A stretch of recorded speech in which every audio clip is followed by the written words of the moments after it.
Okay. Okay. David, I'm not the one getting sidetracked here. How's everybody doing, right? I'm so titillated. In more ways than one. I hate that word so fucking much. Me too. I don't know why I said it. Welcome to the Double D Experience. Sometimes double, sometimes triple, but never always quadruple pussy and boobs. until today. But always pussy and boobs until today. Always we have pussy. two. Oh, yeah. We have two double timers of the podcast this time around. BandiPat, who needs no introduction. She is a drummer, content creator, Crash Bandicoot tattoo having, music writing, puppet, Piece Randy of Felt shit. watching, all types of stuff. And then we have from episode 99, Yes. we got Negaman back here, the sultry Hello. voiced only the second Asian to ever be on DDE. I don't know. Is that a record of some sort? Like, I don't know. It is. I said it. It's a factual statement. Isn't it? Guinness Book of World Records. Double D Experience has only had 2 Asian men. Only 2. We've come to bring Fucking communism. Cancelled. Please, I'm the Cuban. If anything, I'm bringing that.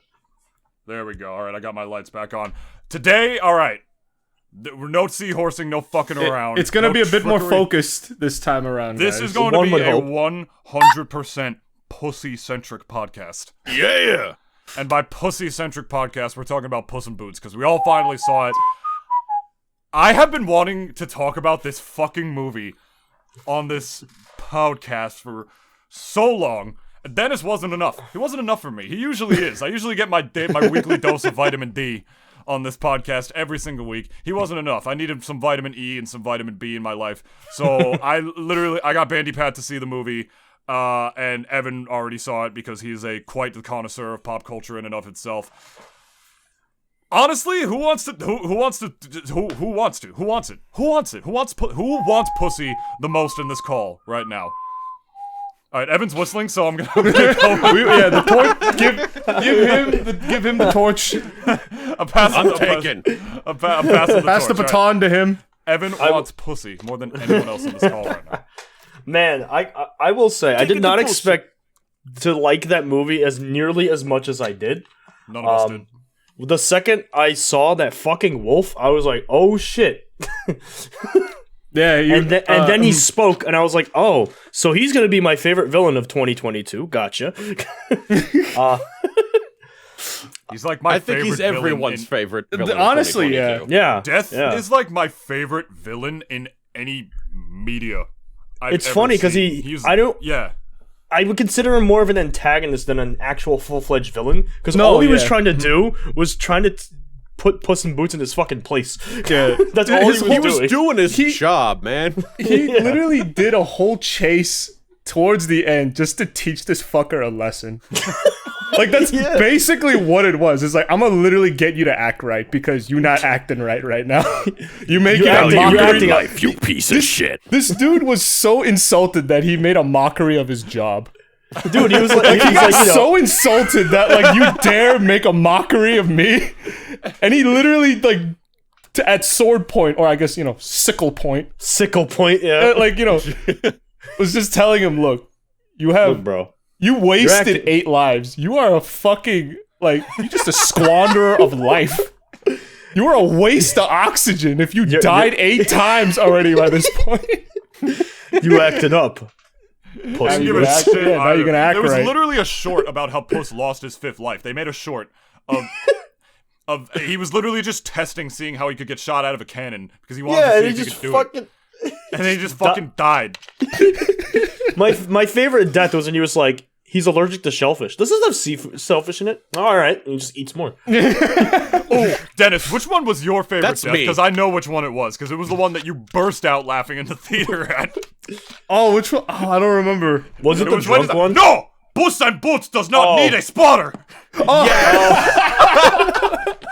Yes! Mr. Buff Puss in Boots. shredded. Bro, he's like the epitome of every That gym dude part was perfect. who goes to the gym and like does insane fucking weights like every week.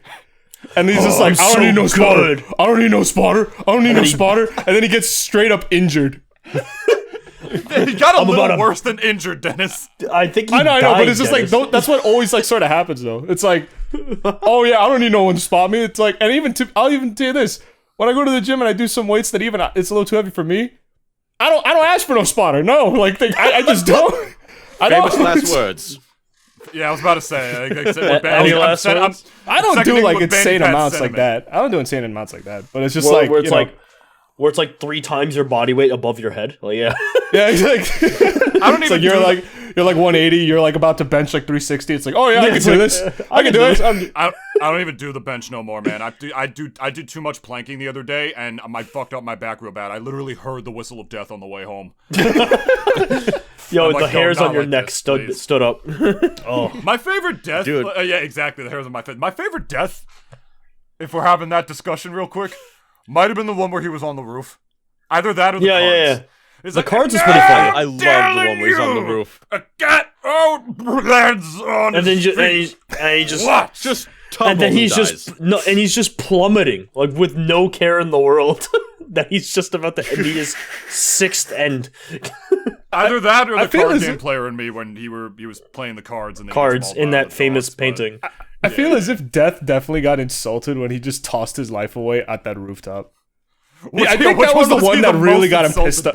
I think that was definitely the one that he got really pissed off at. The one that made Satan go, bruh. He had like no second thoughts like whatsoever. I mean, granted, he was drunk, right? But it's just like he just saw them tumbling down. He was just like, damn, all right. He just looked up like, this motherfucker. Which, Dennis, what did you discover recently that you showed me in the call? That you showed me in Discord? I gotta look back at it then. You gotta think about Death from like the purview of like Filthy Frank. You know, he just wanted a piece of that gatos culo. You feel me? you know, just wanted a piece of that garitos culo. You feel me? Wait, was it? Now I'm just picturing Death with the voice of Filthy Frank coming out his mouth. Yeah, that brings a whole new meaning to it. It's like, oh, can somebody give me the bossy balls? Bossy balls? It's a double meaning now, dude. You wasted your life, man. Wait, David, you wasted it. Was it the one about the song?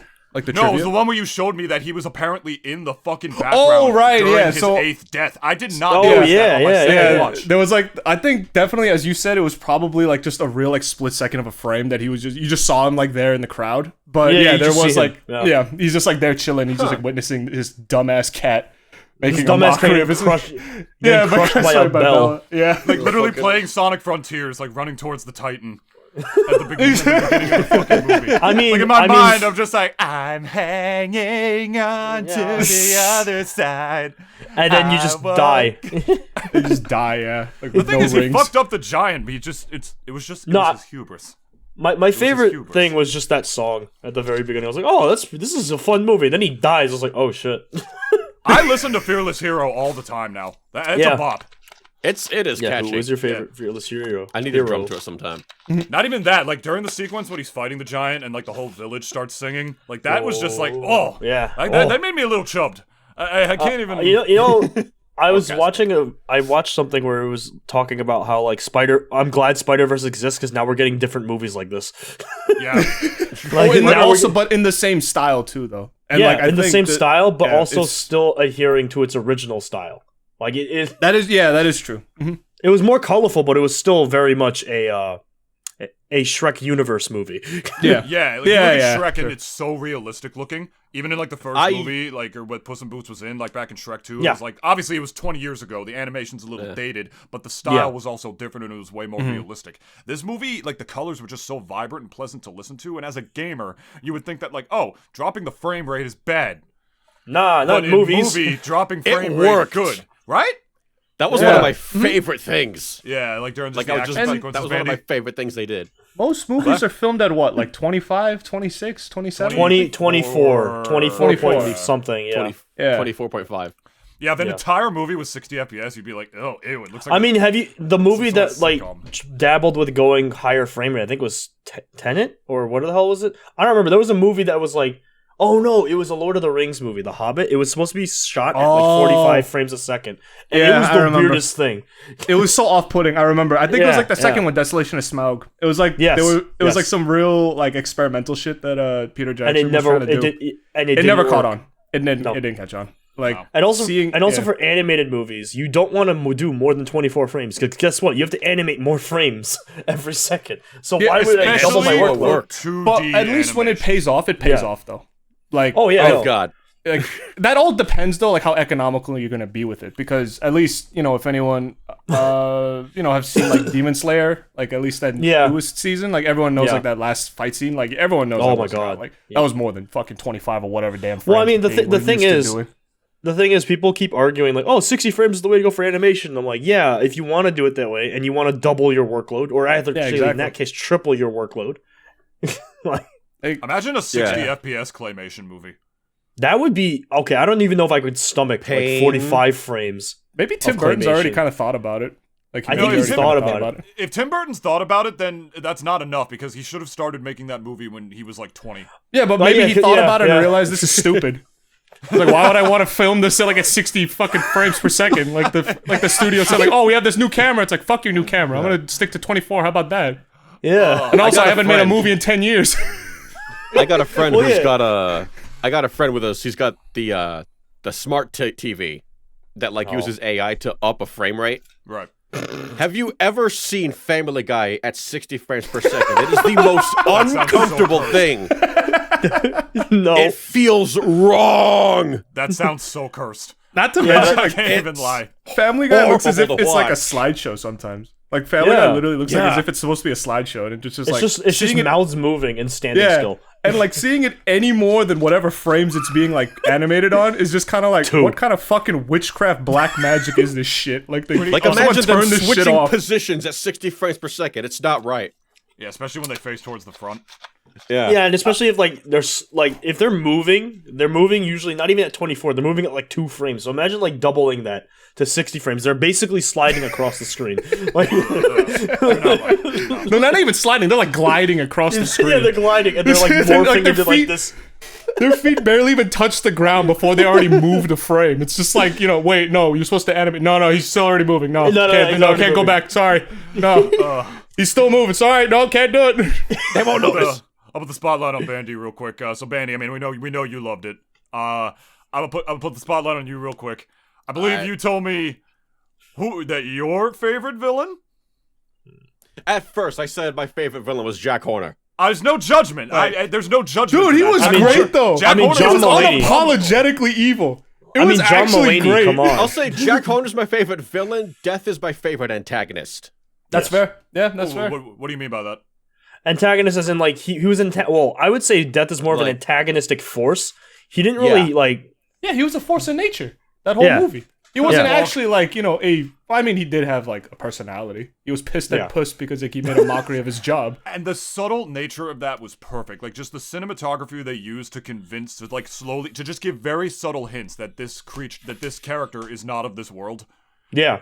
You know, like because Yeah. they don't reveal his death until later on, and then when they do, it's like, oh my god, that Oh, makes God. complete sense. And, like, like, that explains and the how cool- he And appeared it all out starts- of nowhere it in starts the bar.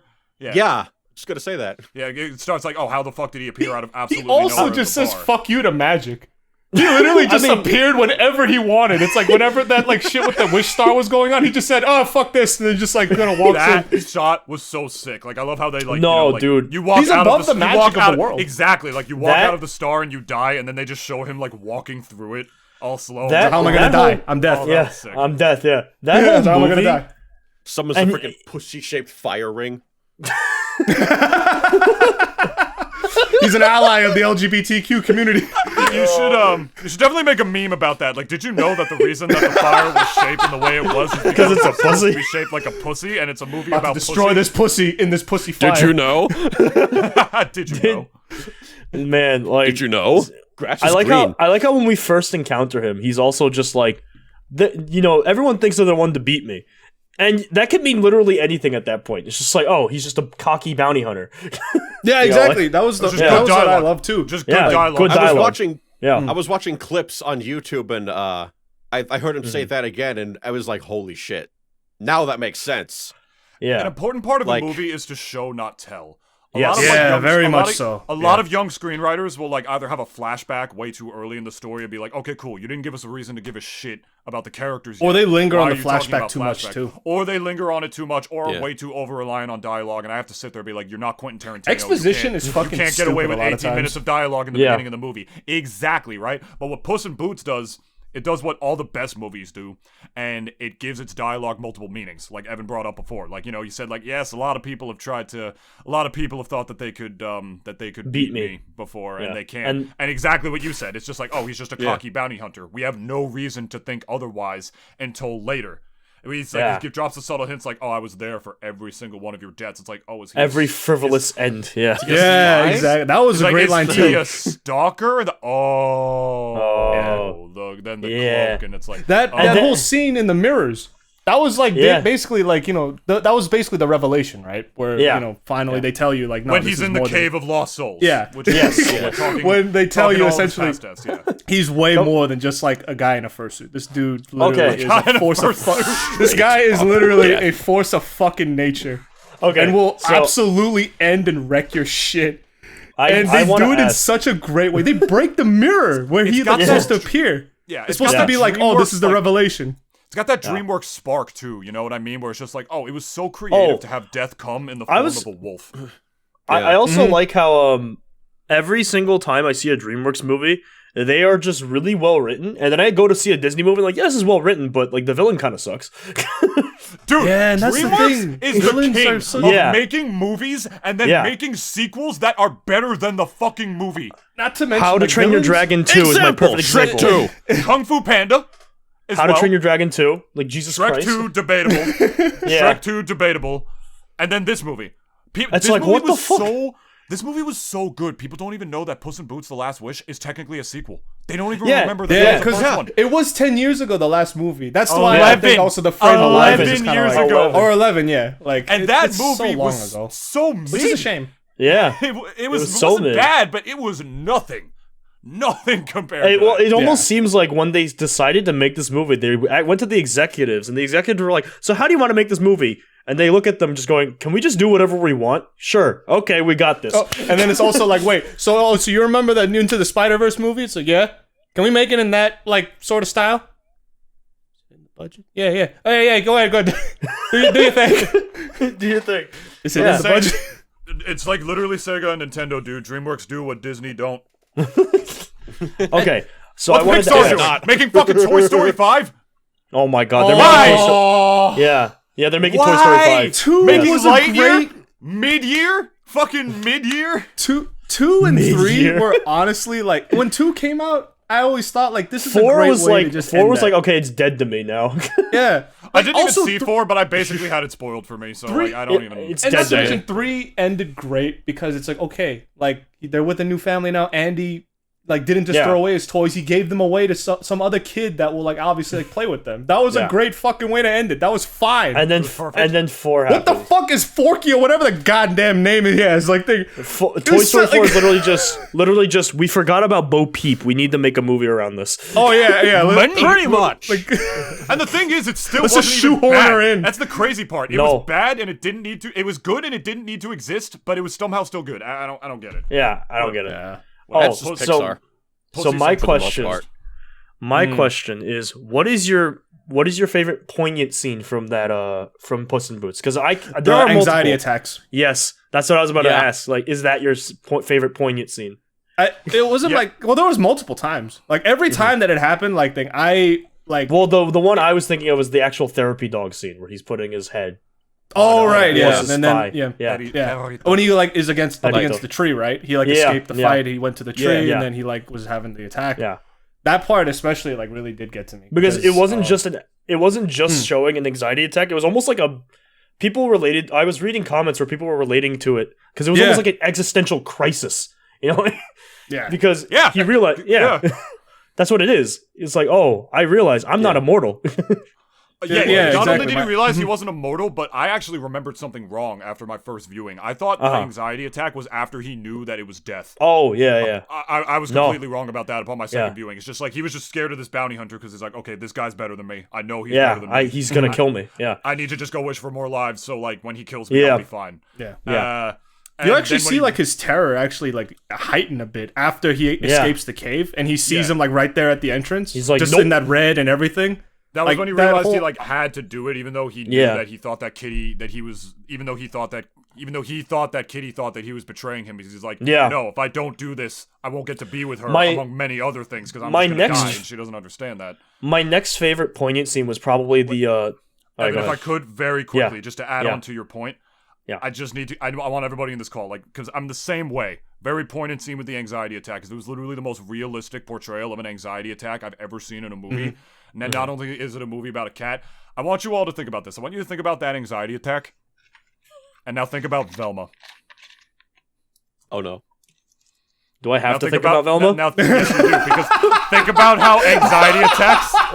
Think about how anxiety attacks are like a running theme in that show. Oh no. And how they tried so hard. Oh my god! Yo, that pause said so much!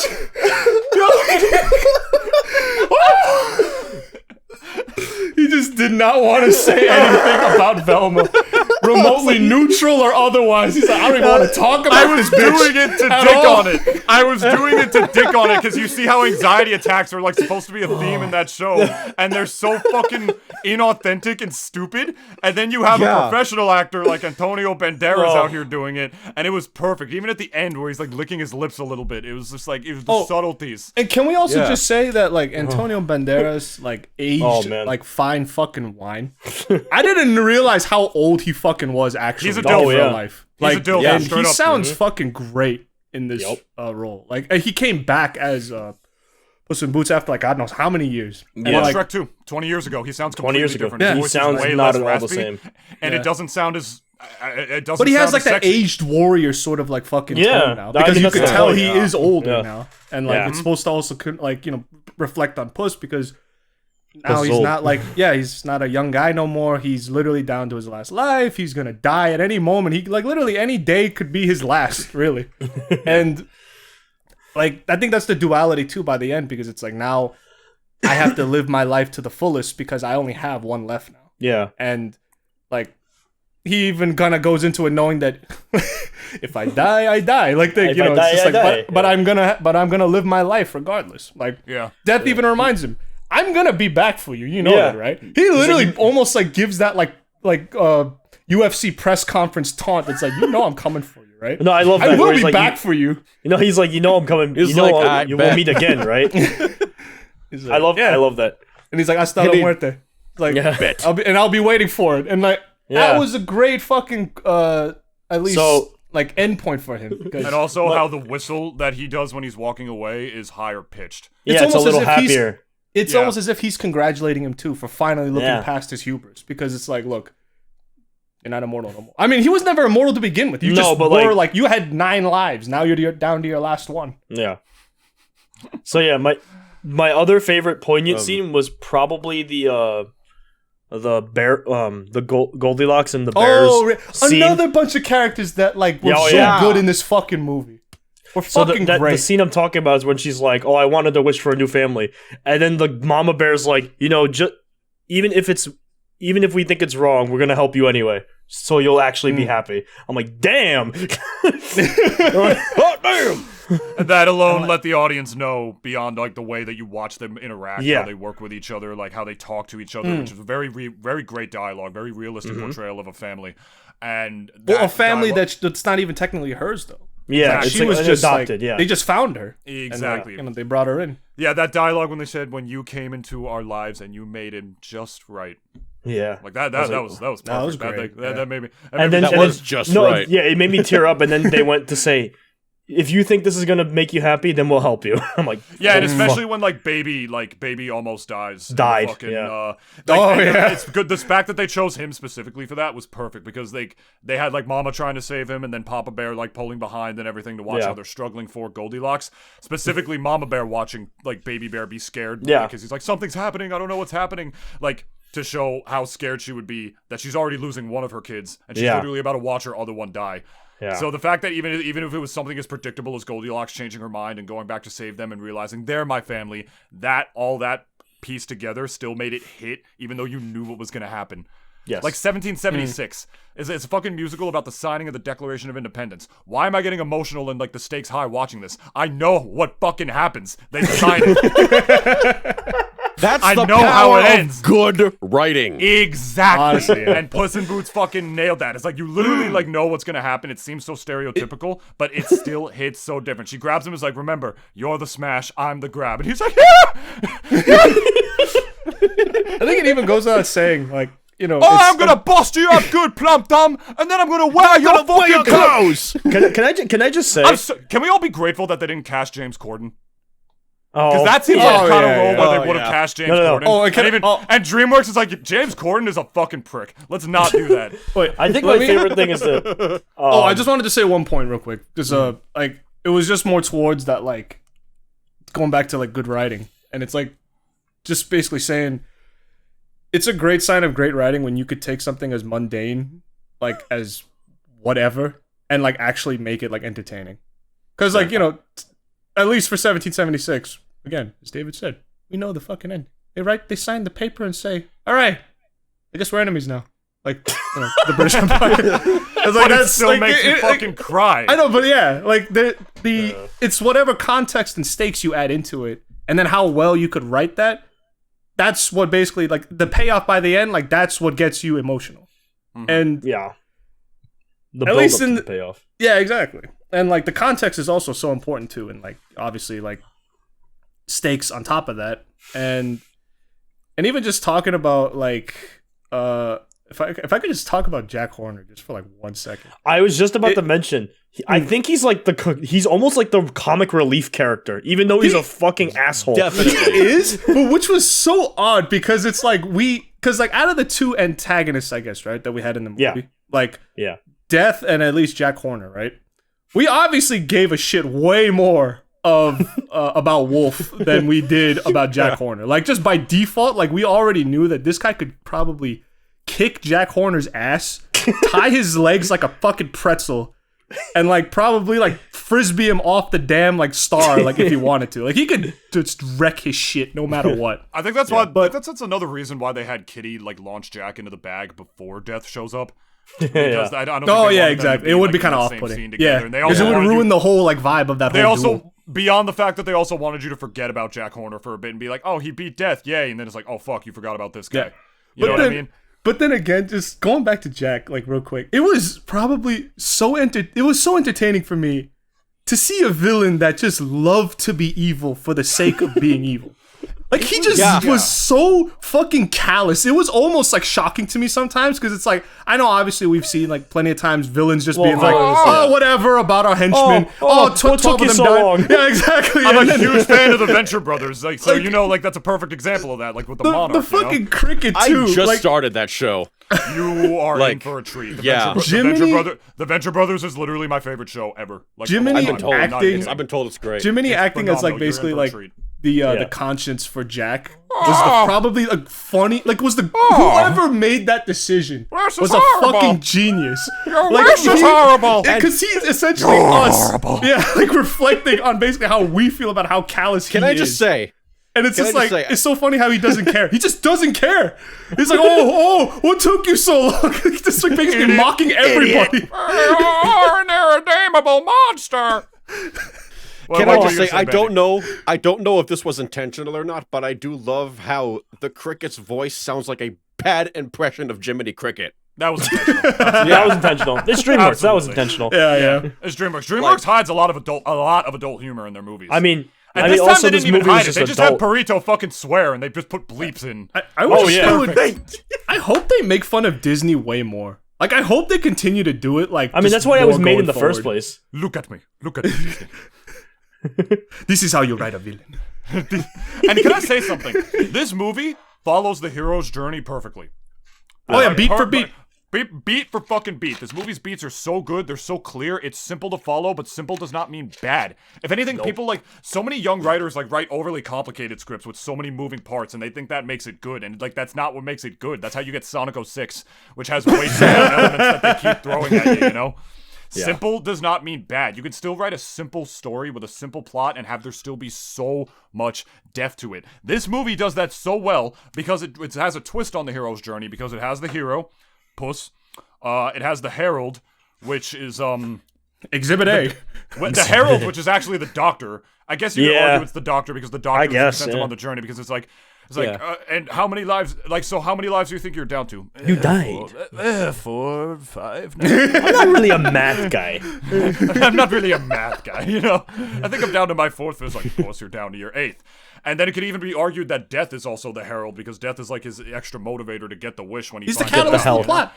There's like 2 different types of villains, right? Like there's the trickster, who's supposed to be like the comic relief of the movie, which isn't even always a villain. That's usually just a comic relief sidekick. In Shrek, that's Donkey, right? And Donkey can also be like, sort of like, not the threshold guardian, but more so like the what I don't remember the last name of it. Donkey is the fuck. You know, I understand what you're saying about like how you said that like Jack Horner is your favorite villain, but Death was your favorite antagonist, because the true antagonist of the movie is what's known as the Shadow. That's called the Shadow. It's the ultimate evil. It's what like the protagonist it's what the hero has to overcome more than anything else. And Jack Horner wouldn't even necessarily be the shadow of this movie, because even you guys mentioned it before. He's kind of like a comic relief. He's weird. Of course. And he's got like 7 minutes of screen time tops. If he was like a way more edgy, like serious villain, then he could be considered like not an antagonist, but no, he'd be like competing with Death. He'd be like They couldn't do that. Why have both of them in this movie? Then it doesn't make sense. So having him be the way that he is, this crazy quirky villain, was chef's kiss. It was fucking mwah. Also, it's kind of rare to see like a movie kind of juggle around. Not, I guess, like an ensemble cast, an ensemble cast, but like not exactly villains either, but like several antagonists, all just trying to like, you know, basically go for the same MacGuffin like towards the end. Like, we had Death. Yeah. I mean, who had like obviously his main tie was towards Puss. The Goldilocks bears. He literally Ben only plus Jack communicates to Puss in the movie. He doesn't say anything to any other characters, even though the other characters see him. Yeah, he's only talking to Puss the whole time. Yeah. It's like juggling around that many antagonists is like very difficult, but like they did this effortlessly. I didn't get lost at all towards the lost in the sauce like with this movie like at all. Yeah. Like everyone's motivations like were pretty clear cut, and you know were all believable at the end anyways. Like Jack was just Jack because I'm evil and I want to be evil, so I'm gonna do evil things. And you know, if at least for Goldilocks, I want a family. Puss, I want more lives so I can spend it. Yeah. Like currency. Kitty just wanted someone. I just want someone to trust. She could trust. Yeah. And Perdito was just kind of like, I already have everything I want. And I'm just like, Perdito was really just like the most optimistic thing I've ever seen in any movie. Yeah. But he was just. He wasn't unrealistic. We all gotta be more. He like was not unoffensive either. Because there are some characters that are just annoyingly positive that you just want to tell, like, yo, can you just like give this thing like less screen time, please? But it's like but every time he was on, like I loved every single scene he was in. Yeah. Especially when he got asked, like, oh, what do you want? Like, is there anything you want to wish for? I was like, I don't really want anything. Yeah, and he reminds me of that story of when like it's like this anecdote of when Alexander the Great visited this guy like at a farm, right? And like the farmer literally was just like, he was content with life. He had everything that he could ever want. Like, and Alexander asked him, like, I am basically the emperor of the world. Like, is there anything that I could possibly give you? And he basically told him, can you get the fuck out of the way so the sun could hit me? Yeah, can the sun can hit me? Like, that's one thing you could do for me. Get the fuck out of my way. Yeah, I remember that, yeah. And he's like, it reminds me of so much of that, because, like, you know, it's, because, like, everyone's so, like, kind of, like, in their head about, like, worldly desires, right? But it's like, for this dog, it's like, I just want a friend, like, friends that I could, like, call friends. Like, that's all he wanted, and he got it at the end. Who's winning more than him, really, at the end? It goes to show that life is about perspective, you know, a very Starfire-esque character. You know, you feel like this character, it's hard to tell if, like, he's the kind of character who knows what happiness is because he knows what he knows what it isn't. You know, being based on what he's gone through. Or judging by, like, his monologue about how his family put him in a sack and threw him in a river, and he thought it was a game. I'm guessing it's not that, and that he's just one of those relentlessly optimistic people to show that, you know, like, happiness is not about achieving something, it's a state of mind, you know? Absolutely, yeah. Yeah, and... Grass is greener in other pastures. Greener in other pastures, you know? Yep. Yeah, honestly. And what this movie says, like, another great thing about death, right, is that as soon as you realized who he was, part of the reason this movie is so beloved is, and I was looking for the message of this, which I'll give you guys a little fun anecdote here.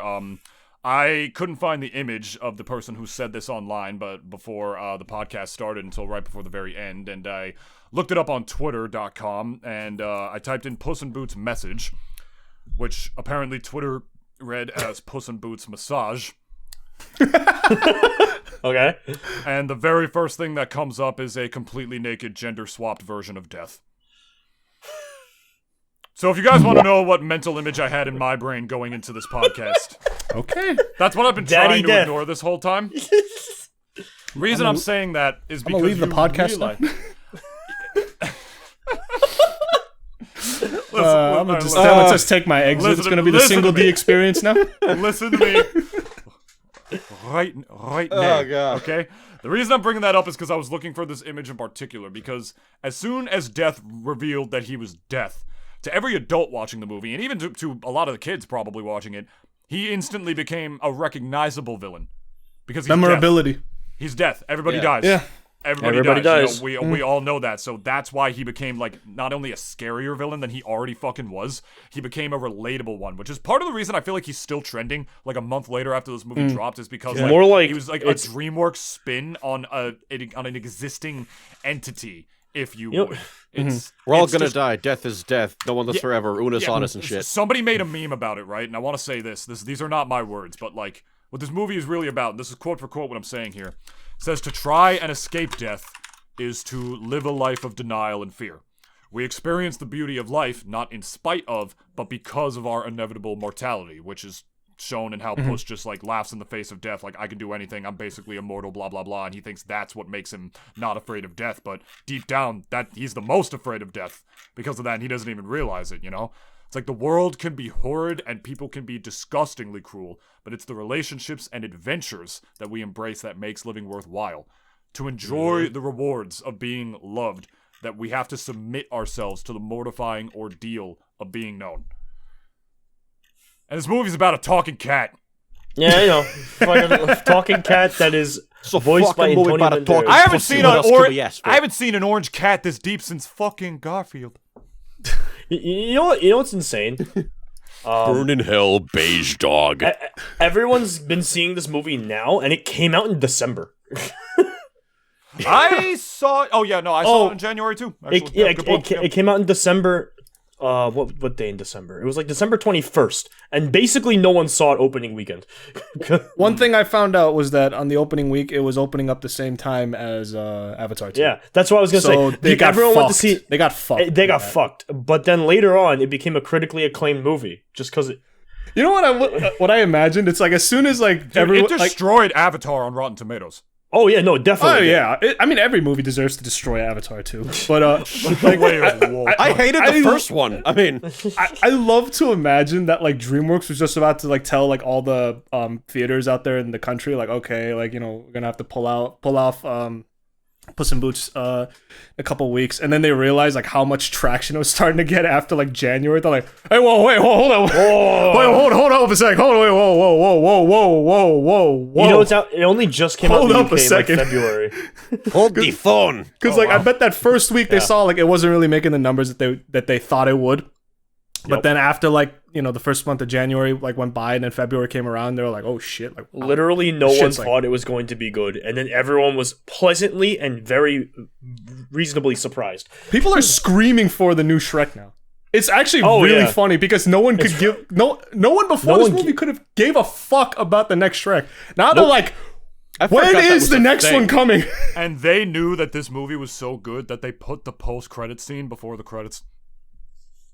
Oh yeah, that is true. Yeah. So you just sat there. That is what we in the industry like to call confidants. It was a big fuck you to Disney, and I'm all for it. Dude, Disney Pixar kind of sucks now. DreamWorks was literally founded as a fuck you to Disney. Well, that's true. Yeah. Yeah. And Pixar, DreamWorks was I'm kind going of to take like back what I said. Pixar doesn't suck now, but they're making so many generic-ass films. Like Elemental, which is coming out, not only looks generic as hell, it's a ripoff. There was an old anime movie, I don't remember what it was called, where it's like a fucking... It's like a Studio Ghibli? You know what I'm talking about, right? I know what you're talking about. Howl's? It's a fire... Howl's Moving Castle? And it's like a fire fairy dating like this little water man, this little water creature. Oh. And they can't be together. And it's the funniest fucking scene in the world, because she like comes up to him and she gets all sad, like, I can't be with you anymore. I'm a fire lady and you're a water being. You're a water being. So this is my goodbye. This is my goodbye dance. And then she just starts wiggling her arms. Yeah, wiggling her arms.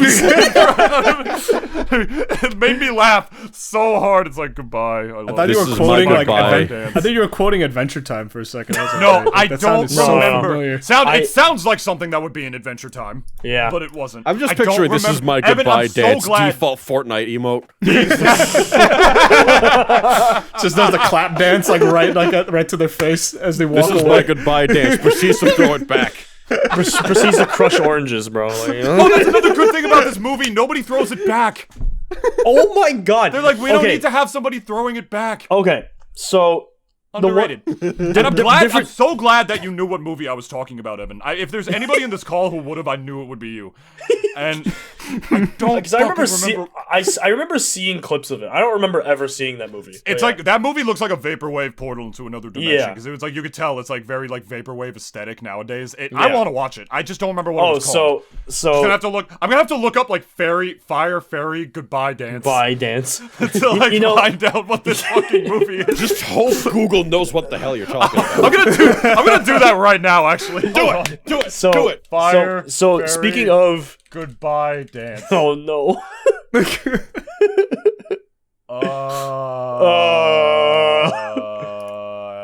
Let us know when you find porn, because that's inevitable. No. It's not coming up. In the year of our Lord 2023. What, the movie or the porn? Porn is everywhere. The movie or the porn? The movie or the porn? Unfortunately, neither. Oh wow! So it's just nothing. Neither.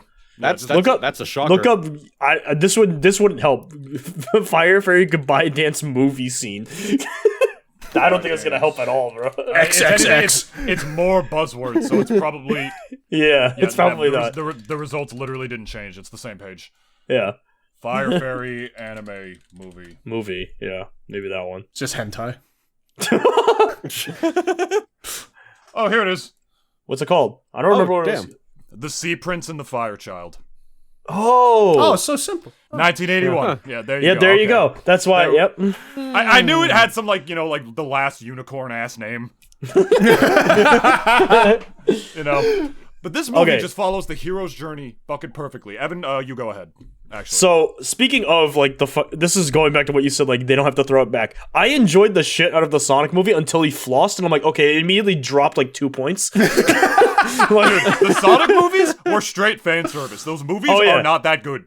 No, they're not. No, but they're not that good at all. I was enjoying I still liked it. And then he flossed. I was like, I'm minusing like 30 points. Like, nope, not dealing with this. No, I saw it in the trailer and I knew it was going to be bad. But my girlfriend had literally just broken up with me. Like, just dumped me. And I was depressed as shit. So this was before the pandemic, February 2020, when the movie dropped. So I literally took myself on a date to see that movie by myself. I sat in a theater with a fucking bunch of kids. I thought I was going to get arrested. Oh, no. Oh no! I just got like I just sat there and I'm trying to I forced myself to laugh at a lot of the jokes, because Sonic Movie 2 is my fucking. Why do my parents have a fucking landline? All we get on it are spam calls. It is 2023, my dudes. No, nobody uses a landline. No, nobody uses a landline. Dudes as the generic gender term. I come from a Spanish background, and like you know what I'm. Fuck. What are we talking to there? Like, if it helps, I don't mind dude. I know. Me and my sister call each other dude all the time. I know you don't. I didn't feel any semblance of way about that. But I don't want to get canceled by the audience. I want to start saying like my brother in Christ or my sister in Christ, like to my siblings eventually. My brother or sister in Christ. My siblings in Christ break my bones, but nothing will ever please Twitter. So my siblings in Christ. I wish Jesus would come back so I could just be like, my brother in Christ, you are literally Christ. And you wouldn't be wrong, and it would be the most, like, 2023, 2020 thing to say ever. I bet I'd still get smited for it. Oh, yeah, no. He's gonna put you on the cross that he was put on. Imagine if Jesus puts You're gonna me die over for his that knee, shitty joke. like, in front of everybody. Holy crap, here comes Jesus, and he doesn't look too happy. You could have committed adultery, but you had to make Yeah, that no, fucking yeah, no. joke. It's like, Jesus will literally look at you. You could have committed any sin, and you chose to tell me this joke. For that, you will die. No, it'd be fine. I would have told him I've seen Puss in Boots, and it's like one of my top 10 movies of all time. And then he dabs you, and then he dabs you. you. I was gonna say that. I was gonna fucking say that. Just goes like, and then he dabs you up, and he goes, "My boy." Alright, so this movie follows the hero's journey perfectly, because there's a bunch of different Yes, for the roles in third hero's time. journey. Listen to me. There's the hero. And the journey. Pussy. There's the herald. That's the doctor. There's the mentor. softpaws. That's Perito. Yep. There's the Threshold Guardians, which is the baker's dozen. There's the trickster, Jack Horner. There's the shapeshifter, that's Kitty. Because, like, you see how she changes throughout the movie, like, from not trusting Puss anymore to trusting him later on. What to call Trusting Boots? the boots. The boots. Were you about to call him Boots? Wrong show, my friend. Come on, Vamonos. They may both speak Spanish, but they're two different animals. I got my tiny animal Spanish cartoons mixed up, I'm sorry. See, And then that the reminds shadow, me of when course, we which is were- death. It's perfect. the most That reminds me relatable part about. Go ahead. When I saw the One at a time, map guys, one at a time. changing, when I saw the map changing, that reminds me. The first time I saw that in my head, I was like, "What is this Dora the Explorer shit?" Dora the Explorer on an existential level. Bro, you know what I also... Bro, do you see Puss in Boots' hat? That's Fedora the Explorer, my guy. You want to know something else? That map... Malaria. Whoever made that map automatically assumed every person who's gonna find Is this the map worst. is a fucking idiot. Worst. Whoever made this map just automatically knew that whoever finds this, I already automatically know is a fucking what I idiot. What I want to know. Every time, why do you keep touching the fucking map? Like after what the I- second time, stop changing Literally- the damn landscape. Listen to me. It's like sex. Listen. The more you actively try to fuck, the less you're gonna fuck. The fucked up thing about sex, if you're a man, is that you have to, like, literally pretend or just not try to get it in order to get it, because that makes you authentic to women. And the map acts the same way, because it gives every fucker who actually has a wish the most fucked up path imaginable, to the point where even Puss was like, seriously? You remember, he threw his hands up. He's like, are you fucking kidding me? We have to go through the Cave of Lost Souls, through the Fire Acid Sea. And then, when Perito picks up the map, he's like, oh, we get like to Sunshine go through and the Rainbows. pocket full of posies, and then we go through Handshake Alley. Like, all And then this the best sweet part stuff. was the end. Oh, then we go to the place of easy and quick solutions.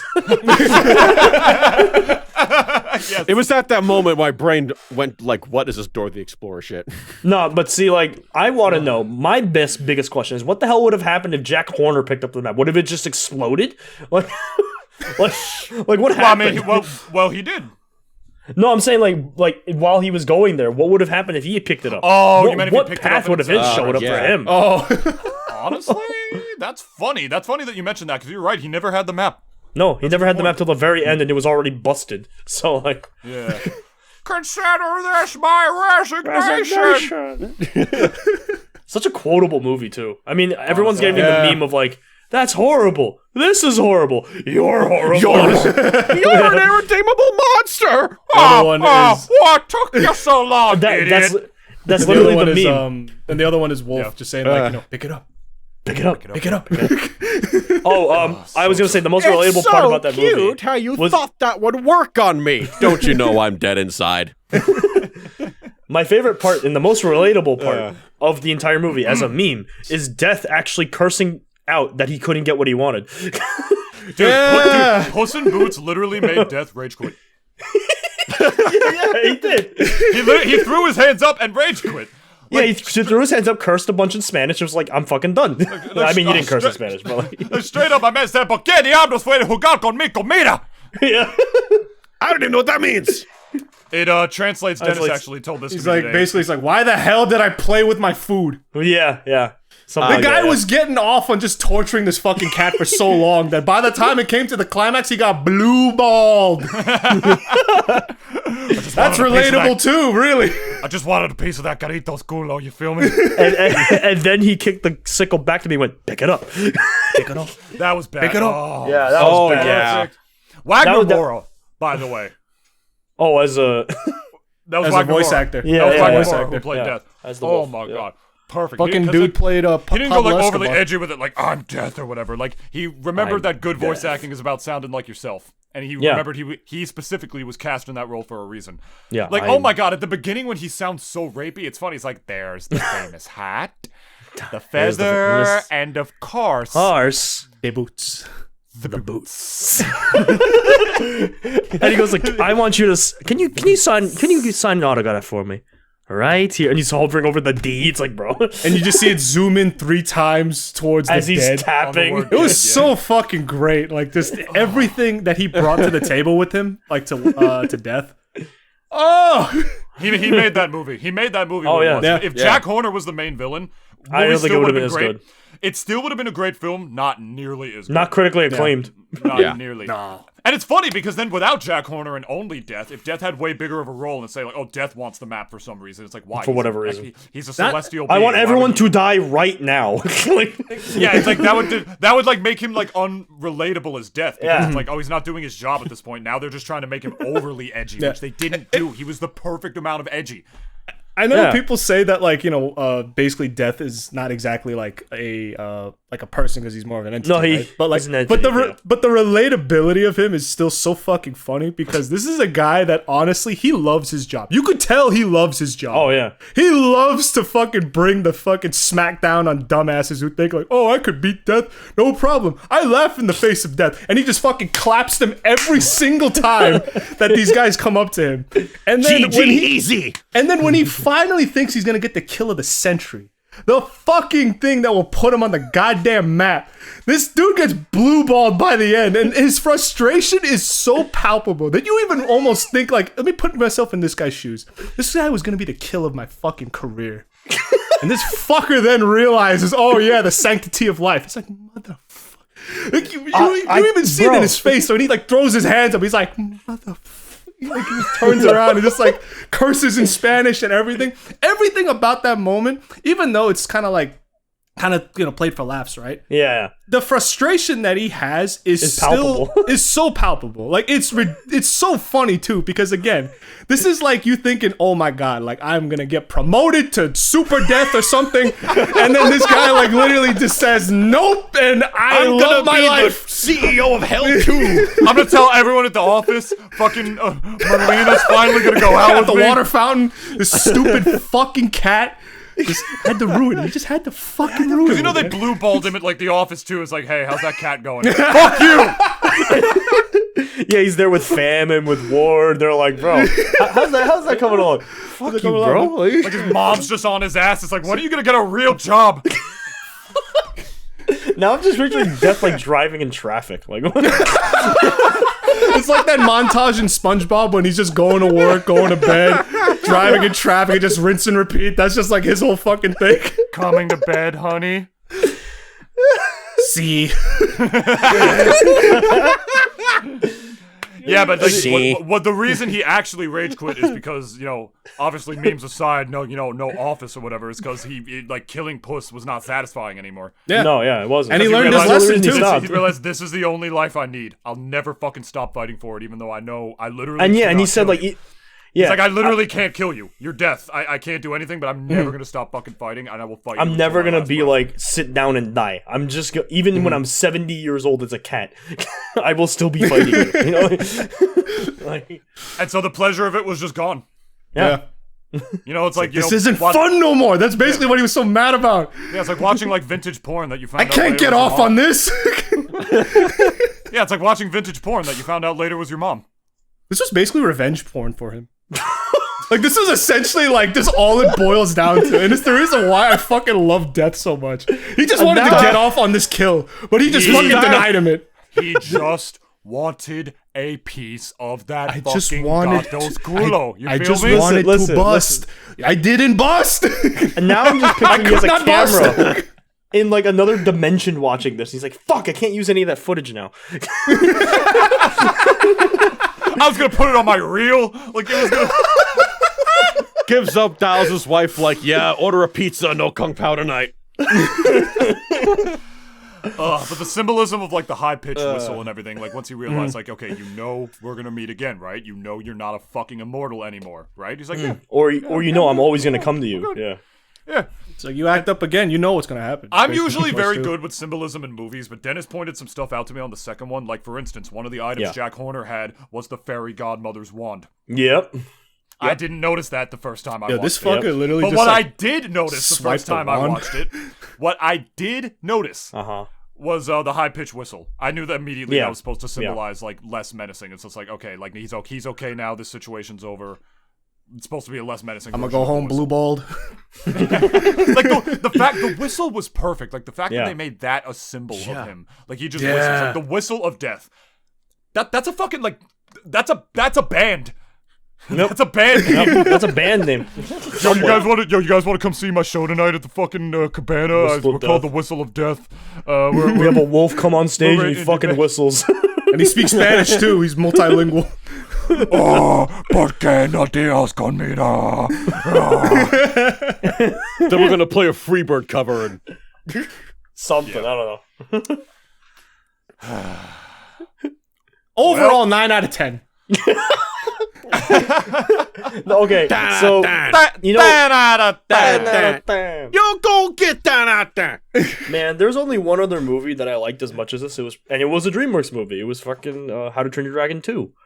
That is to this day, that is the only movie that in I think 3 separate scenes, it makes me cry almost every fucking time I watch it.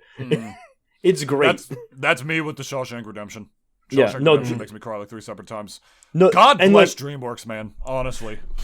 And How to Train Your Dragon 2, the 3 scenes happen in like rapid succession too. It's not like they happen and then you have like 20 minutes and then another one happens. It's one of them is when he finds his wife, right? That's one of them. And then 10 minutes later, it's like a death, and then another 10 minutes later, it's him finding Toothless again. I'm like, bro, I can't stop. Like, I can't. I physically can't cry this much. Stop it. Like, give me some time to recharge. Like, dude, there's no more tears coming out of my ducts. It's coming out of my dick now. Like, this isn't normal. This isn't normal. My penis is crying. Why is it crying? Oh my god. I feel funny. I think if there's one movie you should watch How to Train Your Dragon 2. It is actually another good sequel. Yeah, I don't know why I ever stopped watching those. I'll get around to it. And again, the first one was also still simple, but it was good. It was a simple story. It's such again, young writers fuck that up so much. It's like simple doesn't mean bad. If anything, the opposite when it comes to simple means you can do more with characters. But the test is that you write it simple, right? But now it's up to you to make it entertaining. Yes. And if you can't do it, then you basically just are a shit writer. I'm sorry. It's just like that. Or it's your first writer. It's your first writing script.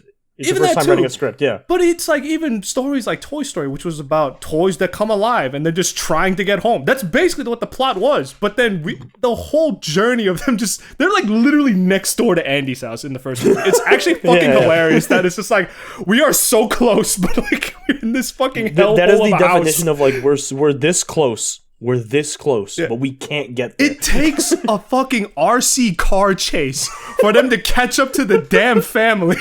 They take a rocket going off to finally catch up to Andy. It's part of the reason. It's actually nuts. Like if you really think about that movie. Yeah, it's part of the reason it even won the awards that it did, because a movie has never been told in that perspective. Like we've never seen the world from that kind of angle. Yeah, from like even a tiny angle. From like from the bottom up. There's it's just like a bunch of low angles that it keeps looking up at. Very, very old movie. I think it's like not March of the Wooden Soldiers. It's the Christmas one where it's about a bunch of toys that come to life and there's like a war in a child's room. Yeah. But it's from the 30s. It's live action. Yeah. And so it's all zoomed in close. Like it doesn't look. There's also one other movie you know? that I can think of that's not exactly toys, but is like the same perspective from bottom up.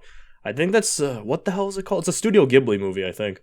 I was about to say, like, is it like a fucking Bug's Life or something? No, it's I hate there's a lot of movies that do that. Like If y'all remember Flushed Away. Oh my god, Flushed Away, bro. Oh yeah.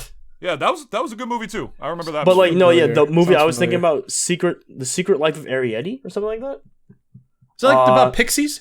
It's like forest pixies. It's literally about a character who is basically the people who steal like the folklore where it's like, oh, where do your socks go? Oh, these little people steal it. Oh, Yeah. okay. Yeah.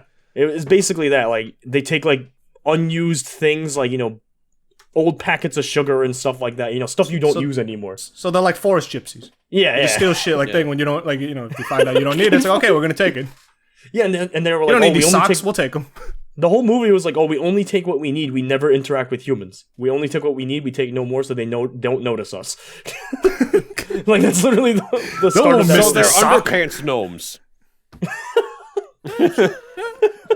That ain't wrong. Well, I could talk about this movie for another hour. If you guys unironically wanted to do that, I would. But for the sake of I don't know, I guess retention. Retention. For the sake of retention or anything else, depending on how Viewer retention, because our viewers have the fucking attention spans of gnats. I would literally be seriously. If you guys have more thoughts, I'm down to keep going. But for the sake of that, if everybody has what are your thoughts on the movie? If anybody has any final And thoughts. I guess closing thoughts then. Yeah. There has been Closing something on my thoughts. mind, but it has nothing to do with anything we've been talking about. I mean, shoot. What do you got? The final season of the Animaniacs reboot dropped this month. Wow, you really did mean like any final thoughts. Yeah. You underestimated. Okay, it, no, dude. I did. I'm sorry. It's been on my mind so much because the ending was just plain sad and depressing. Oh, really? Really? I mean, how meta was it? Like, do they shit on like the networks real bad because of the reason? Because the reason it got canceled, right? Is They talk about how they shit. haven't been. They talk about how they haven't been renewed for another season. So what are we gonna do about this giant asteroid plummeting toward the Earth? And the show ends. The show ends with the asteroid killing them off. Oh. Yeah. They just die at the end of the show. Wow. What the fuck? Tis but a scratch. Planet just regenerates, like.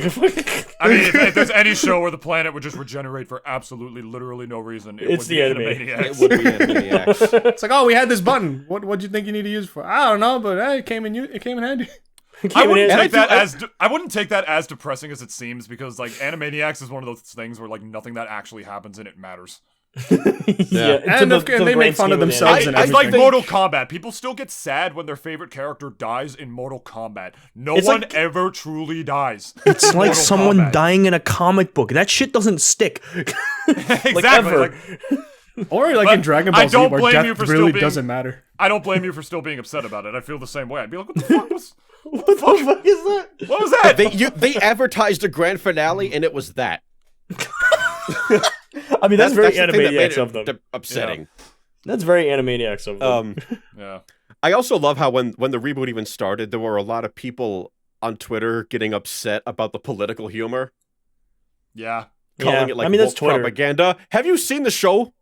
Have you Nope. seen the original? Dude, It's always yes. been that way. Dude, you put a singular black character in any form of media now, there will be fucking like alt-right like dickheads crying on Twitter about how everything is woke now and making their like fucking like words I don't even want to say. Stupid little YouTube videos of their dumb little news shows be like, everything is so wokeified now. I can't believe they did this with this character, and it's not even something that happened. It's like, dude, they're just like black or gay or something. Like, what's the big deal? They're not shoving Yeah, if they're not anything making a big deal, why are you making a big deal out of Yeah, it? you're the No, one, see, it like, kinda, the kind of sounds like a you problem. You jerk. The best representation in any media, like when it comes to like entertainment, or like, TV shows and stuff, is when a character is gay or a character is whatever, and they just kind of not gloss over, but it's just part of them. They don't have the need to mention it every 2 seconds. Like, Yeah, that's part of the reason why a show like Velma is so inauthentic. yeah. And a lot of Fucking Kaling's, annoying. Like, a lot of Kaling's other shows, and then other characters. You have characters who are gay. It's part of who they are. It's part of their character. Yeah. But it's authentically written with good intention. Yeah, it's part of your character, not like your you're- identity. That's the If you're Yeah, doing it like literally just to force an agenda, or it's like the diversity pick, people are gonna know. You can make a diversity pick but that doesn't mean that that's the only reason that character has to be there. The worst example of it is fucking Franklin from Charlie Brown. Oh my god. That kid was literally just there to be the black guy. And we know that because he has no dialogue in any of the specials.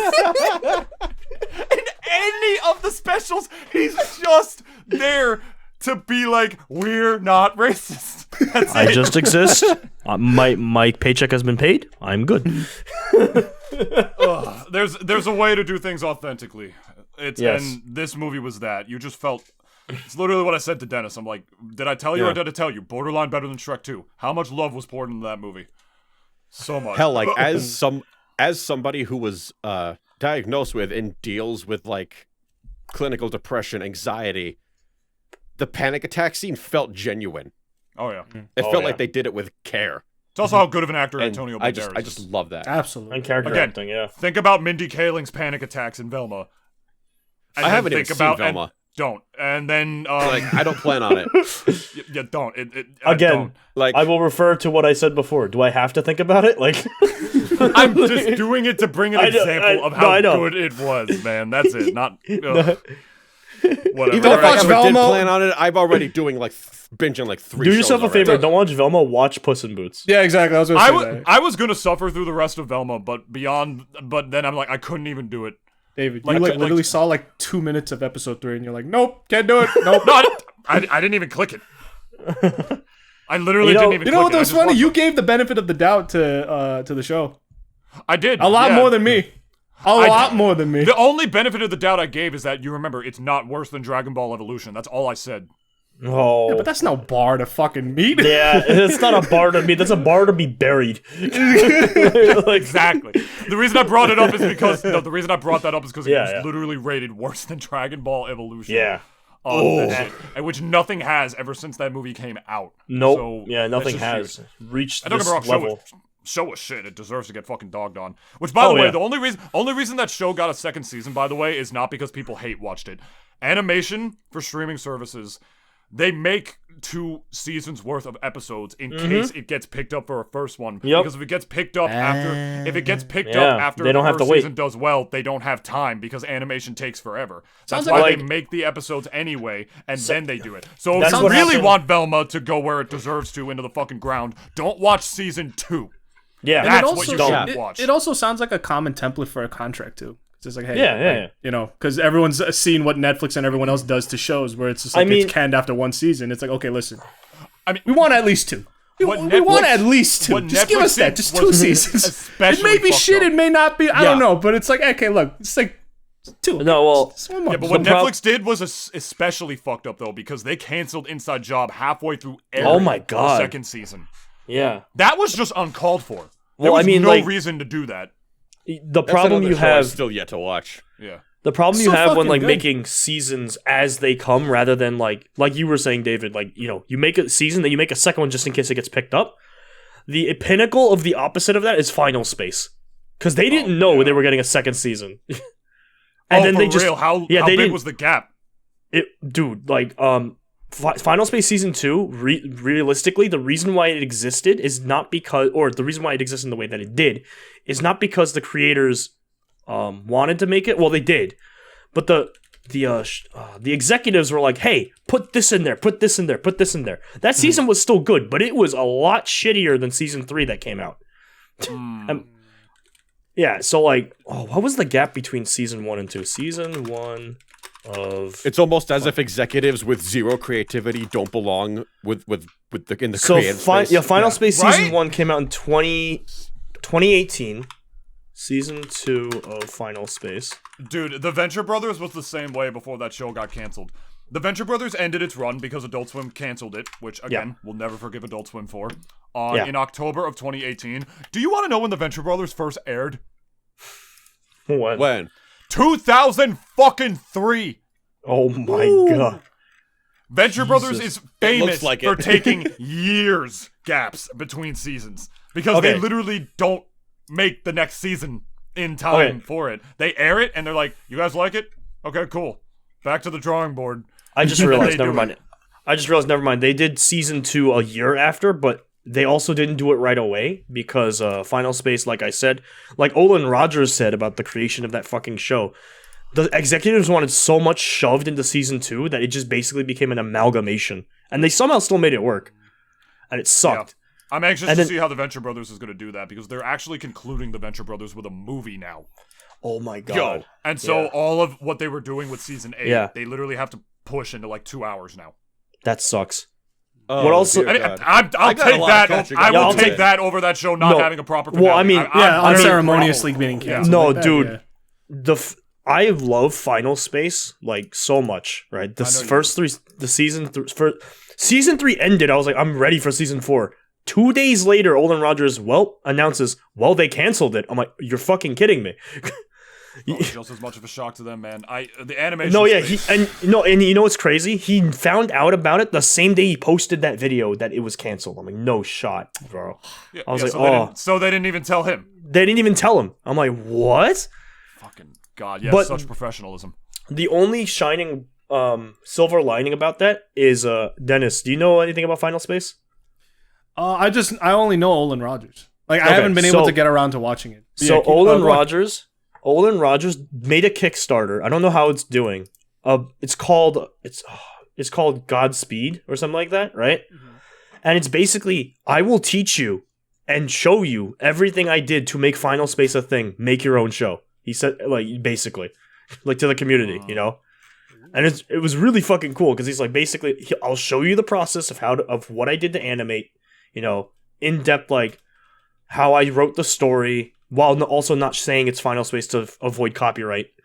Mm-hmm. And basically, like, you know, and he basically like laid out everything, like how he made that show, and he's like, someone make it. Mm-hmm. Yeah. There's like, I see the page. Episode 1, the idea. Episode 2, time to write. 3, there's boarding. A Dave design editing. There's a Dave Chappelle bit that I think you all should watch if you haven't seen it already. Dennis probably definitely has. It's the special when it's like really not even comedy. He's just sitting there talking like in depth about how bad and how deep Comedy Central fucked him over. Yeah. And he's talking about perpetuity contracts, which I can relate to because I've taken classes with like some very fine voice acting instructors who have like had years of tenure in the industry. Literally, like Paul Liberti, who's like voice of the Man in the Yellow Hat, and Curious George right now, among a ton of the Pokemon, many other things. Top 10 people you should know in voiceover, in my opinion. Who literally, this is a quote from him: "If you see perpetuity in a contract, fucking run." Yeah. Run. All that means is that they can keep using your voice, never pay you again for it, because they own it now. And with a show, it's one thing. Like Final Space. He doesn't own Final Space anymore. Sucks. No, he doesn't, yeah. He can at least eventually make another show. Yeah. He can at least do that. Dave Chappelle sold the fucking likeness to his name. Yeah. To these fucking people. And they didn't tell him that that's what he was fucking signing. They didn't tell him that. But now he can't make Chappelle's show. And well, why? Because it's in the contract. Like Bandy said earlier. It's almost like people with literally no ounce of creativity should have nothing to do with it. It's another reason why people like Elon Musk and Mark Zuckerberg shouldn't be praised or anything. Not only because they stole almost everything they did, and they get praised as like tech geniuses for it. Elon Musk, I'm surprised. No one steals better than us. I am surprised I have not opened Twitter and seen like a prompt come up before I'm even able to use it. Be like, oh, in order to continue using Twitter, you, the Twitter user, have to find a way to get Grimes to love me again. Like I'm so surprised that we haven't seen shit like that. It's like they're just business people. They know how business shit works. That's it. That's all it takes for these fucking people. So, Bandy, I agree with your sentiment wholeheartedly. It pisses me off to no extent when people with literally no creative input, no creative thought, and their fucking tiny-ass gears and their molecule-ass little brains are in charge of this shit. It's awful. And they try to control the creativity of the people who have the talent. Yeah. Oh, yeah. It's how you get burnout from all the creative people in the industry, in any industry. Yeah. I didn't expect to plop hashtag New Deal for animation on this fucking podcast again, but I'm doing it. There it is. Right there in the title. If I recall correctly, that's why Anthony left Smosh. Yes, because they sold Smosh to a YouTube network, and that YouTube network was making some dumbass decisions. Business decisions. Ian, I don't think Ian liked it too much either, but he was okay with it. He's like, I'm completely fine with this. And Anthony hated it. Like, he felt like completely creatively stifled, and that's actually why he left. And it's funny, because he never went back to Smosh. That network does not own Smosh anymore. No, they don't exist. I don't think anymore. Yeah, exactly. So like he could go back if he wants to, but he doesn't have to because he's making just as lucrative of a living just interviewing like all the famous YouTubers, and so like he just had Howie Mandel on his show recently. He has a really cool show actually. He does. And David, it also goes back to like how you and I always said that, like, you know, because a lot of those like kind of companies, they're all like publicly traded, and then henceforth they have a board of investors. And more often than not, these board of investors are all full of nothing but creativeless, like dumbass Soulless people. Yeah, just soulless who have no idea what the fuck they're basically investing in, other than the fact that what will it do? It'll make us money. It's like, yeah, but do you know like what do we do? No. But will it make us money? Yeah. Okay, we'll give you $2 million to get started, and like that's all they ever fucking care about. It's the reason why CD Projekt Red and a bunch of other fucking companies essentially got fucked, because all just basically full of people who have no idea what the fuck they're talking about or what they're selling or what they're peddling or anything. It's just kind of like, it's why I was scared when Devolver. It'll make us money. Some crotchety old Monopoly motherfucker like comes in on his cane and tells me what to do with my pilot. I'm gonna tell him exactly where I'm gonna stick that cane. I'm gonna tell him exactly where I'm gonna fucking put it. Right the pee hole. It's also like, you know, that wasn't what I was thinking. That might be a little harder, but that could work too. Thank you. It's why I always even say, like, if you're gonna have a publicly traded company, at least have it full of like at least a good number of people who like have actually been in this space and have money. If you could find that guy, if only it worked like that. But like, hence you have to but that's be why, a like, fucking animator. Yeah. Be on this board of directors. The board, like, and the The barrier board of of directors entry. would be just you. Yeah, and the barrier of entry is always just like, you know, how much money you have. It's not how it works in every space too. Because you want to know who was on the board of directors for Coca-Cola?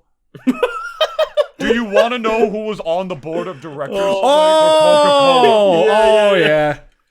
I have no idea. Bobby fucking Kotick. Dude, my God. Who the fuck is that guy to tell me what should be in my Coca-Cola?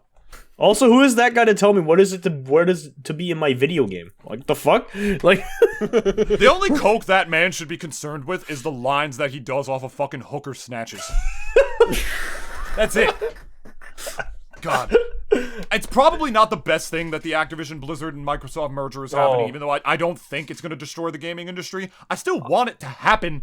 Because just get that fucking guy out of there, man. Yeah. Dude, like, I remember Phil Spencer said, we'll have a working relationship with Bobby Kotick, which basically is code for get him the fuck out of there. Like, Phil Spencer, I call him Bobby Cockdick. Flopped his fucking cock on that boardroom table. He walked in, erased everything on the whiteboard, and just wrote in giant letters, "You're fired." Man, we were talking about pussy and boobs, weren't we? What the hell? Now we're talking about Uncle Phil and his fucking like escapades to make Xbox in every house. I think it still all kind of circles back, because at least Puss in Boots was like at least a work of love. At the end of the day, this was full of nothing but people who actually gave a shit. They look nothing but love. I know, it was nothing but love in that whole thing. It was like what, an hour and 30? Nothing but love for an hour and 30. I think it was closer to Puss in Boots. Hour 45. Yeah, it was closer to 2 hours. Yeah. Okay. Than I think any other anime movie has. For nearly 2 hours, it's just like you just saw love on that screen. Sounds like you're watching porn, but no, you were watching like love on that screen. You're watching the but embodiment of love, not the physical act of love. Writing, animation. From top down, everything was just fucking filled with love and care that they poured into it. And that's just an example of how, like, this is how you get a great work. It's just, when it's just full of people who, like, know what they're doing, one, and two, love what they're creating. And love and care what they're creating. Not just love what they're creating. And I think every single show and movie that has come out, like Puss in Boots, always just proves my point. Yeah. You want a great show? You want this shit to go basically like soar and fly through the moon? That's what you need. Do it. That's just what passion. you need. You just need to vet the proper people, and then after that, just say, look, we provided you the money. Now you make us money. Go nuts. Literally, just go nuts. Like that would be me. Just go nuts. Just I remember it echoes I want to to see a point. like stars like from the start. It echoes to a point where, like, you know, it echoes to a point that I remember seeing from games. Like, you know, people saying, or at least the general populace saying, you know, free-to-play games, battle passes, that makes you money. And then a game comes out like Elden Ring, and you're like, wait, no, good games make you money. like it's not just like, I mean, like, but then God of War will make you money. Yeah, no, like, good games just make you money. Yeah, either yesterday. I think they just announced the DLC. Yeah, they announced DLC. Yeah, yeah, to Elden Ring. Nice. And you And know the what fucking fans are fucking going nuts. sucks? You know what fucking sucks about games like Elden Ring? It's still sold less than the yearly earnings of FIFA. That is Fuck depressing off. as shit. That is actually depressing. As You know how shit. much FIFA makes? Okay, do you know how much of Elden Ring sold over its lifetime? Sales numbers. Let me see. Elden Ring sales numbers. It sold 20 million copies, which if you think about like $60 a pop, you know, I think it actually says how much it is. It's near like the half a billion or something like that, right? Okay. Right. FIFA makes like $2 billion every year of revenue. That's just not off the game though. That's also that's not off the game. microtransactions, That's not even off the box price. That's off of just Ultimate Team. yeah. Apparently, FIFA has like a huge competitive scene too. Oh yeah, with Ultimate Team specifically. Yeah. The fucking loot boxes are real. Well, This was a Pussy. long one. Oh, but also like one last point, I guess, to Evan. Like, I think if for a lot of like developers, if money was the end game for them, Elden Ring could have easily been just another fucking soulless, like, you know, piece of shit, like garbage bin Walmart game that anyone could have made. But it still proves my point though. Like, Elden Ring doesn't have to be anything like FIFA. It doesn't have to have any, like, the soulless kind of interactions that you have, like in terms of microtransactions. Like, look, this game, and even other games like it, like even God of War, we're all labors of love. You could tell that like all the developers that were on this project, they were going through that time crunch and they knew that they were suffering, but at the same time, like, you know, they knew that I love this thing enough that I want this thing to do well, and also like I want it to be a part of a team that honestly, like, at least will bring something, you know, great to the table. I think for a lot of guys who work on FIFA, they automatically know it's like, this is an easy job. I get paid like whatever 70 to 80K to develop this piece of shit. And it's the same shit every goddamn year too, so it's just an easy, cushy job. But the conversation that, let's say, an Elden Ring developer will have with, let's say, a FIFA developer is fucking literally like just apples and oranges. Yeah, you like your job? FIFA developer. Do you like your job? No, not really. No, what not about you, really. Elden Ring developer? I fucking love my job. You know what's crazy? That it reminds me of this picture. Hold on, I'll send it to both of you, all three of you. Hold on, why even have developers? Why even have developers? You want to know why? Because it's literally the same game. And I mean this literally the same game. They stopped updating it. Yeah. They had to leave a fucking like buyer's description on the box, like a buyer's warning that says, heads up, this is the only change from this package from the last one is the player stats. Like to update like modern soccer players. By the way, it's still $60. Yeah. Fuck EA, man. I just sent a meme, well, a picture to Dennis, to everyone here. It's basically it's called the UI was fixed for Elden Ring. No, I like this. If there's any feature that I think Elden Ring needed, it was the additional Kirby's that you could call And with the the power. Kirby phone. The more you look, the Amazing worse Mirror. it gets. Oh yeah. I thought I was looking at RuneScape for a second. Is that Tucker Carlson? Yeah, The bottom left. The fuck is Tucker Carlson This doing is what there? they teach all UI UX developers what not to do. I see TF2 in there. I see fucking The fucking the- owl from where's Zelda. Where's the T? Oh, there's the demo man. I see him. yeah, you can see the spoiler demo owl. of that. I see Yeah. Kumatora from Mother 3 at the bottom right. No, but my favorite thing is it's called the UI was fixed, and then someone said, yes, this is what in the world where Elden Ring was made by Ubisoft.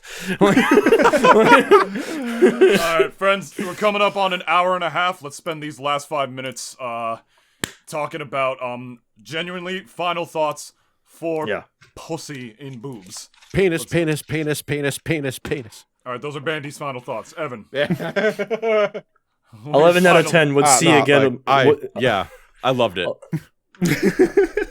11 out of Retract 10. my statement. You can feel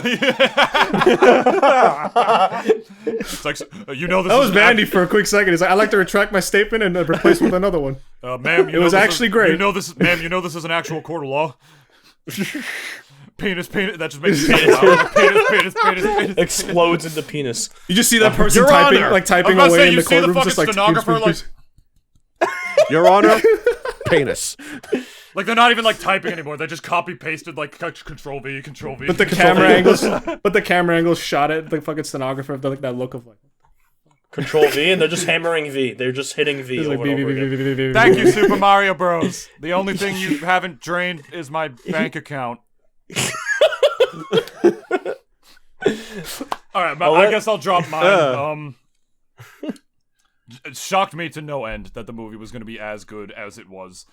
It reminded me, I already knew this, but it reminded me even further that, like, simplicity is sacred when it comes to these films. And Fuck yes. not over simplicity, because that'll make it boring, but like simplicity doesn't equal no depth. And there's just so many shows nowadays that fucking insist upon themselves. Like, look at how deep and dramatic we are. Look at our characters that like have these like deep enhanced. Don't you just love convoluted plots? And yeah, it's like they do all this stuff before giving Overly us convoluted plots. give a shit about the characters.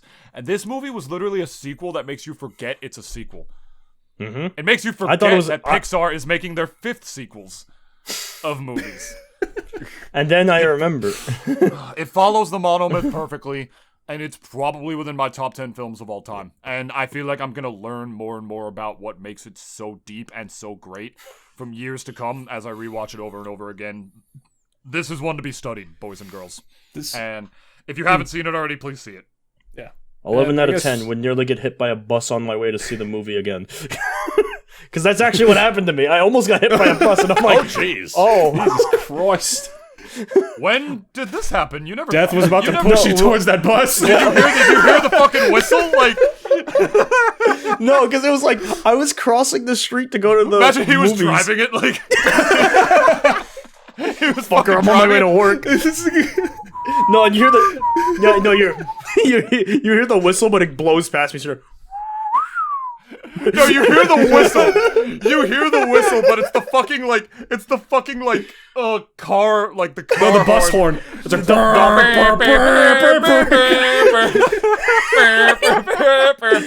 no, see, like I hear that dramatic zoom into death as like the bus is getting closer and closer. I over exaggerate. It didn't really almost hit me, but it was like going really fast. And I'm like, I better cross the street like right now, or I better get across the street because this guy's not stopping. He's not stopping. Okay, so Bandy's final thoughts. Penis. Evan's final thoughts. I almost got hit by a bus on the way to see the movie. Dennis. I guess in less than 100 words. Like, it definitely is like the best movie that I've seen this year. And when we get to Mario, I'm gonna definitely see like where it stacks syllables. where it stacks on that. I'm gonna ignore David. I haven't seen anything like it. It's so simple, but yet so beautiful. It's actually fucking ridiculous. I don't care, David. Like, it's actually like, I do my best to ignore you all the time, and it always works in my favor. But you sound like my dad. where did I write it? Like, basically, No, I'm kidding. yeah, is I love like my father. Wolf. Again, just recapping some parts. Wolf was easily the best part of the whole fucking movie. Fantastic goddamn antagonist that we've seen in a long time. He's overarching antagonist too. Plot was simple but done beautifully, and that's just something that every writer's got to learn to fucking do. It's like, okay, if you got to make a convoluted plot for the sake of convolution, it's like, okay, all right, then well, I guess you're gonna have to deal with that. But if it is simple, make it beautiful. That's all you got to do. Yeah. You don't have to fucking overcomplicate shit. It's like this movie was beautiful from beginning to end. You do not need the World of Warcraft lore. Like you don't need some labyrinthine fucking lore for like for any. I didn't sort need of thing to do take homework off. to watch the movie. What are you talking about? Yeah. All characters in the movie were fucking fantastic and also unoffensive, and just everything. Like, again, I don't know. Like we've said it, we beat this fucking dead horse. We basically fucked it like so hard that like it's just kind of like we just showed our love to it so much that like we just gave it triplets at this point. Like, we love this fucking movie. It just goes without saying. And I think whatever DreamWorks kind of does after this is going to be the benchmark for them for the next couple of years. Because look, you made a fucking banger. Let's see you make another one. That's my like dice roll for them too. I'm putting the ball in their court. Yo, let's see you make another one. Because Disney ain't doing shit right now. Illumination's about to drop their magnum opus. 2 days earlier, by the way. I don't know if you guys heard I Yeah. heard about that. DreamWorks, you literally could not have asked for a better time of mediocrity for Disney than this year. I'm not even fucking kidding me. They dropped this. Whatever movie you on bring time. out next year is gonna like basically not like make it or break it for you, but bro, like if you could fuck Disney more like how you did this year with this movie, please do it. Please, by all fucking means, clap their fucking cheeks, call them your bitch, and fucking nut in their asshole. Please just fucking do it. Just fucking do it, please. Like this movie was literally one of your greatest hits. And it's a movie that I would love to watch with my children in the future. Like it's just too fucking good not to. Yeah. It's too fucking good not to. Yeah. But at least that's you like did not my 2 believe me. cents on it. You did not believe me when I said this movie was borderline better than Shrek 2. Yeah, because we all love Shrek 2 is the reason why. I didn't know nothing about this movie going in. Exactly. Yeah. No, I'm not blaming you. That's the No point, one believed yeah. me when I said that, and then when we saw it, I'm like, was I right or was I right? And then Dennis was like, yeah, exactly. that might be a top 5 film for me, like ever. Yeah. We just got to see where Mario's going to be in the next month, I guess. Yeah. A month or two or whatever. Yeah. But Catchphrases were perfect too. Like when he picks up the sword, "Fear me if you dare" to death. It's like it was familiar and new at the same time. It's just and then also pick it up. so Pick it up. pick it Pick up, it up. pick it up, Pick it up. Back it up. backing up, Pack it Back it up. up. Backing Backing up. up. backing Backing up. up. Don't worry, Puss. We'll buff out those scratches. Uh, All right. So where can we find you? This lovely guy's tags, people? plugs. Bandy, your plugs first. Twitter at BandiPat96. Twitch, BandiPatty at a TY at the end. And BandiPat on YouTube. I make music, mostly, and that's about it. You still post on your SoundCloud at all, or do you not bother? I have a Spotify. Oh, Spotify, even better. Yeah. Even better. Even better. Oh yeah, Same thing, BandiPat on Your new Spotify. EP. Promote your new EP. Drop. Oh yeah, I that- said that yeah. 2 days ago. It's called Two Jack. Say it to the people, not I am. not to me. Drop that hot mixtape, bro. Drop your mixtape. You guys want my mixtape? It's a 3-song EP called Two Jack. It's a series of Jack Stauber covers that I've done over the past few years. There you go. There you go. You better listen to that, or no, I will personally ban every single person who listens to this There's- podcast that doesn't. As well as 2 singles. Well, a single that I wrote called Form and the instrumental to a thing that I worked on with somebody else and a full-on album. Ooh, okay. Has anything there? And there's all Bandy stuff. Negaman, I doubt you have much to plug this time, but you can say shit anyway. I guess whenever I do stream, I will be streaming at Twitch _negative Dan. I think it is at this point. I don't know. I've changed it a bunch of times, so I guess whenever I do stream there, I will be there. But that's about all I do.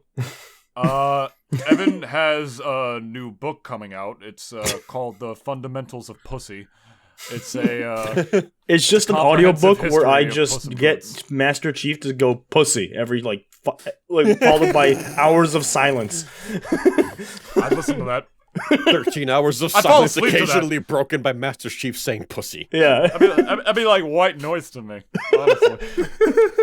And as for us, you're listening to the Double D Experience. You guys already know. You can follow us on Twitter at Double D Pod, on Instagram at the Double D Experience 21.